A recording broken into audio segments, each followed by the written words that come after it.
નમસ્કાર મિત્રો આ વિડીયોમાં દેખાતા વ્યક્તિ એવું કહી રહ્યો છે કે ભડવો એક છે એ મને રોસ્ટ મારે છે અને ગાળો બોલે છે। એ દરબાર છે પણ આપણે કોઈથી ડરતા નથી, ભલે એ દરબાર રહ્યો પણ આપણે કોઈથી ડરતા નથી એવું આ ભાઈ કહી રહ્યો છે। હું નથી કહી રહ્યો, એ હું તમને વિડીયો બતાવું એના તમે એ વિડીયોમાં તમે જોઈ લો। એના પહેલા જો તમે આપણી ચેનલમાં નવા આવ્યા હો તો ચેનલને સબસ્ક્રાઇબ કરી દેજો અને વિડીયોને લાઇક કરી દેજો। તો મિત્રો તમે વિડીયો જોઈ લો।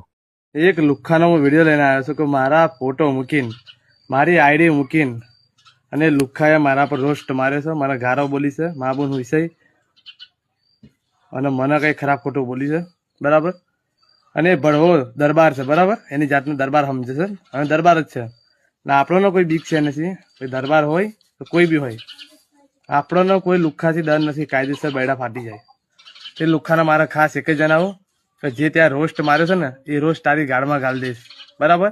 અને તું ઉડું છું ને આ 4-5 લુખ્ખા ફરાઈને હંગાત એ પણ તારું નીકળી જશે, એ પણ તને નહીં બચાવે।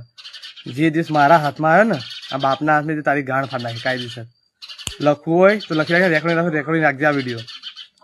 તું રોસ્ટ મારે, તારા મોઢામાં ફેંકવાનું નથી, હે તારા દાંત તો ખુલતા નથી, હવે ગયડું થઈ ગયું ભોસડીના, એક જ લાખો મારે તું ગરી જા આમ, હે તું અમારો રોસ્ટ મારો ના મરજ, તારા લુગડાને ઠેકવાનું નથી, હે તું એક। તો મિત્રો તમે વિડીયો તો જોઈ લીધો છે, એમાં ભાઈએ વળતો જવાબ એવો આપ્યો છે કે ભાઈ તારા લુગડા પહેરવાના ઠાકણા નથી, લુખ્ખા તું માપ મારે છે, નહીંતર હવે મજા આવશે નહીં। અને જે તું મને ગાળો બોલે છે ને મા બેન સુધી એ તું બોલવાનું બંધ કરી નાખ, અને જે તું આ રોસ્ટ મારે છે ને રોસ્ટ કરવાનું પણ તું બંધ કરી નાખ। અને આપણે આવા તારા જેવા કોઈ પણ લુખ્ખાનો ડર નથી, એટલે કાયદેસર તારા બૈડા ફાટી જશે એવું આ ભાઈ કહી રહ્યો છે, હું નથી કહી રહ્યો। અને આ ભાઈ એવું પણ કહી રહ્યો છે કે તું આ જે અમુક 4-5 લુખ્ખાઓ સાથે લઈને ફરે છે અને લુખ્ખાઓ લઈને ઉડે છે ને તું એ પણ તું બંધ કરી નાખજે, એ પણ તારી સામે નહીં આવે। પછી હું જે દિવસે અડી દઈશ ને એ દિવસે એ લોકો પણ તારી જે રક્ષા કરવા નહીં આવી શકે। અને જે દિવસે તું આ તારા બાપના હાથમાં આવ્યો ને એ દિવસે તું ગયો તો શું રોસ્ટ માર, તારા મોઢાના ઠાકાણા નથી, તારા કપડાના ઠાકાણા નથી, અને વળી રોસ્ટ મારવા તું આવી ગયો। આ ભાઈ લાસ્ટમાં એવું કહે છે કે હવે તું ઘરડું થઈ ગયું છે અને એક લાફો મારે ને તો પણ તું પડી જાય, તારા લુગડાના ઠેકાણા નથી વગેરે આ ભાઈ બોલે છે એ ભાઈને। તો આ બંને વિશે તમારું શું કહેવું છે તમે જરૂરથી કોમેન્ટ બોક્સમાં લખી દેજો। અને જો તમે આપણી ચેનલમાં નવા આવ્યા હો તો ચેનલને સબસ્ક્રાઇબ કરી દેજો અને વિડીયોને લાઇક કરી દેજો। અને મિત્રો આ જે પણ બોલ્યો હું વિડીયોની અંદર એ આ ભાઈ કહે છે એ જ હું બોલ્યો છું, વધારાના શબ્દ બોલ્યો નથી, એટલા માટે કોઈ પણ ભાઈને ખરાબ કોમેન્ટ પણ કરવી નહીં।